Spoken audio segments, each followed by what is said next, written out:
Қайырлы күн, оқушылар. Бүгінгі біздің тәрбие сағатымыздың тақырыбы тазалық, денсаулық негізі, денсаулық байлық негізі. Менің есімім Сұлтанова Нильфар болады. Денсаулық зор байлық. Адамның денсаулығы қоғам байлығы. Әрбір адам өз денсаулығын мықты болу жолдарын қарастыруы керек. Дені сау адамның көңіл-күйі көтеріңкі болады, еңбекке әрқашан құлшына кіріседі. Халқымыз дені саудың жаны сау деп орында айтқан. Мысалға келтірейік. Қараңғы үйге кіріп, келіп шам жақсаңыз, шам үйді жарық қылады.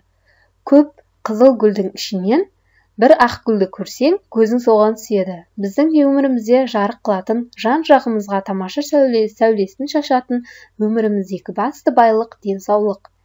Денсаулық бұл адамның еңбекке белсенді болуы, әрі өмір сүруі, тәннің саулығы және рухани саулығын. Жеке бастың тазалық ережелері: күнделікті бір уақытта тұру, бөлмеңді жөнделтіп ал да шынықтыру жаттығуын жаса. Ерте тісіңді тазалап, бет қолыңды, мойын және құлағыңды жу. Ұйықтар алдында жуынып, бөлмеңді желдетіп алуды ұмытпа. Тамақ ішердің алдында, жұмыстан кейін, әжетханадан соң міндетті түрде қол жууды ұмытпа. Терінің тазалығы. Адам денсаулығының кепілінің бірі бұл тері тазалығы. Ыстық су мен сабынмен жуынған жағдайда ғана теріні түрлі микробтар мен лас нәрселерден айықтырып тазартуға болады.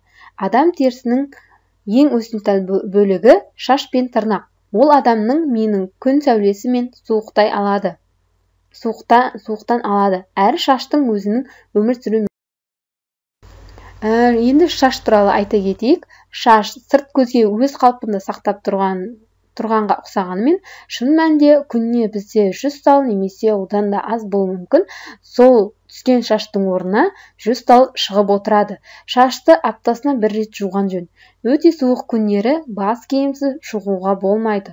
Қолдың тырнақтарын аптасына бір рет, ал аяқ саусақтарының тырнақтарын аптасына 2 аптада бір рет немесе айына бір рет алып тұр. Назарларыңызға рахмет.